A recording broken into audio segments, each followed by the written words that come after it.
people have been dying on the contact line. Nobody stopped him. You know that we had conversations with him, a lot of conversation, my bilateral conversation, and we signed with him, me, like a new president. In 2019, I signed with him the deal. I signed with him, Macron and Merkel, we signed ceasefire. Ceasefire. All of them told me that he will never go. We signed him with gas contract. Gas contract. Yes, but after that, he broken this ceasefire. He killed our people and he didn't exchange prisoners. We signed the exchange of prisoners, but he didn't do it. What kind of diplomacy, JD, you are speaking about? What do you mean? I'm talking about the kind of diplomacy that's going to end the destruction of your country. Yes, but if you Mr. President, with respect, I think it's disrespectful for you to come into the Oval Office and try to litigate this in front of the American media. Right now, you guys are going around and forcing conscripts to the front lines because you have manpower problems. You should be thanking the President for trying to bring an end to this conflict. Have you ever been to Ukraine that you say what problems we have? I have been to. Count once. I've actually watched and seen the stories, and I know what happens is you bring them on a propaganda tour, Mr. President. Do you disagree that you've had problems bringing people into your military? And do you think that it's respectful to come to the Oval Office of the United States of America and attack the administration that is trying to prevent the destruction of your country? A lot of questions. Let's start from the beginning. Sure. First of all, during the war, everybody has problems, even you, but you have nice ocean and don't feel now, but you will feel it in the future. God bless. You don't know that. God bless. God bless. You will not have a war. Don't tell us what we're going to feel. We're trying to solve a problem. Don't tell us what we're going to feel. I'm not telling you. Because you're in no position to dictate that. That's exactly what you're doing. You're in no position to dictate what we're going to feel.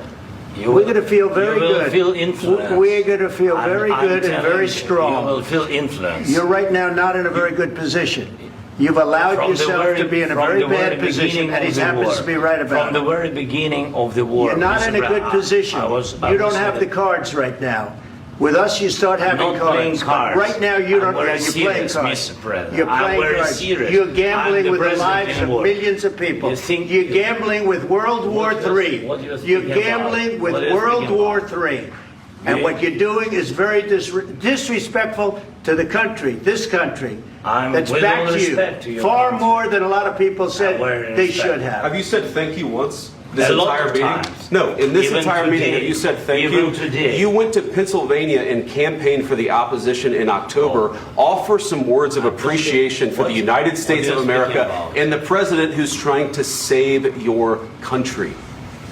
Please, you think that if you will speak very loudly about the war, He's not speaking loudly. He's not speaking loudly. Your country's in big trouble. Can I Wait a minute. No. You've done a lot of talking. Your country is in big trouble. I know. You're not winning. You're not winning this. You have a damn good chance of coming out okay because of us. Mr. President, we are staying in our country, staying strong from the very beginning of the war. We've been alone, and we are thankful. I said thanks you haven't in been this alone. cabinet. You haven't been alone. In this cabinet. We gave you, through this stupid president, $350 billion. You voted we gave for you your military president. equipment, and you men are brave, but they had to use our military. What about if you didn't have our military equipment, have our military equipment, this war would have been over in 2 weeks. In 3 days. I heard it from Putin. In 3 days. This is something maybe new. Less. In 2 weeks. Of course, yes. It's going to be a very hard thing to do business like this. I tell you. Just say thank you. I said a lot of times to American people. Accept that there are disagreements, and let's go litigate those disagreements rather than trying to fight it out in the American media when you're wrong. We know that you're wrong. But you see, I think it's good for the American people to see what's going on. I understand, sir. I think it's very important. That's why I kept this going so long.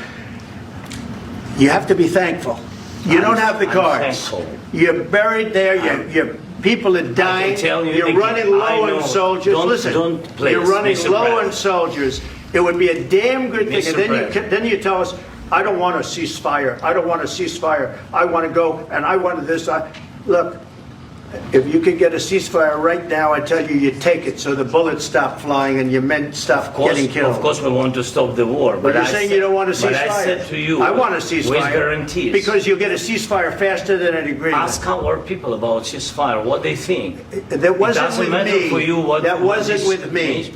That was with a guy named Biden, who was not a smart person. That was with Obama. It was your president. Excuse me. That was with Obama, who gave you sheets, and I gave you javelins. Yes. I gave you the javelins to take out all those tanks.